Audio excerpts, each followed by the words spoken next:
Fox Racing, we're actually coming up on our 50th anniversary next year, which is pretty astonishing. Really a pinnacle brand in the motocross space originally, but have really extended out into mountain bike, lifestyle, performance training.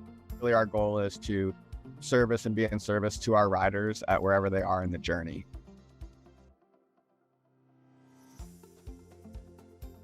Previously, the structure was really point-to-point feeds, which was kind of, the older way of handling data feeds. So you needed a feed for Meta, you built a single feed that did that. You needed one for Google, you did one for that. You needed one for your ratings and reviews, for your ESP. All of those were individually built feeds that had underlying code. They all ran on their own schedules.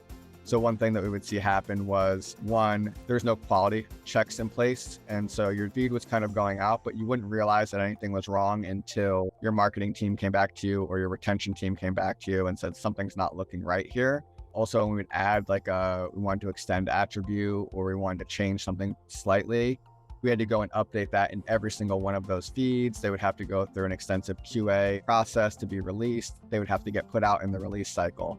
So if we had something where we wanted a small enhancement that might be needed to support an upcoming campaign, you had to get really lucky that there was room to get that developed, there was room to get that tested, and that release cycle aligned with your campaign timing. Overall, a lot of technical resources, a lot of room for errors because you're replicating the work over and over again across all those different feeds. And the time to market was just too long to support the fast-paced nature of our business.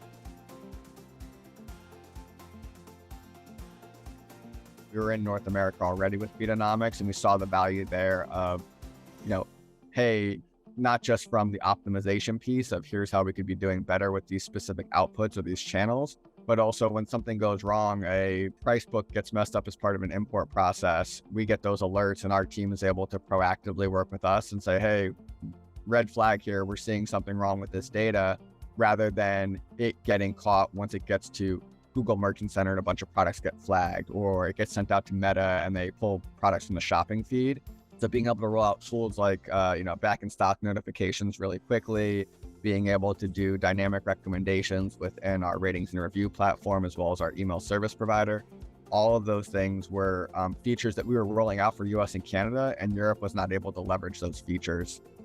Additionally, because of the way that was set up on their side, they were only servicing 5 of their markets, where we currently have about 12 to 13 different markets in Europe that we service. And just the amount of overhead it took to manage that piece was not feasible. So as we kind of had proved out the success with Feedonomics on our North America business, it was a really easy buy-in from the European team to get up to speed. We were able to get them up super quick. We were able to expand into new markets and enable new functionality that previously was just, not going to be accessible to them.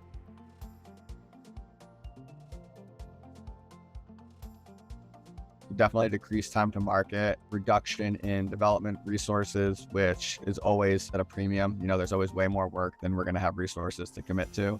We just recently did some updates where we were updating some attribution for our Google feeds, right? Where previously that would have been a project manager or product owner putting together a requirements ticket, that getting into a queue, the developer having to do the work, us having to test it through the output and then see if it works. Whereas with Feedonomics, we were able to do that in 5 minutes going into the Feedonomics dashboard. The authentic dedication to finding the solutions for the brand is something that is unique, I think, in the space. A lot of folks want to get you into the product, and then it's kind of like, hey, we've signed the contract, we're off. Whereas with Feedonomics, whether it's through our regional reps, whether it's through the sales team, whether it's through enablement, everybody's been so helpful in us finding the solutions. And in some cases, finding the solutions where it's actually less financially beneficial for Feedonomics, but it's the right solution for us. And us all working together to find a system that works for everybody. So I'd say that's probably the biggest thing that sticks out to me.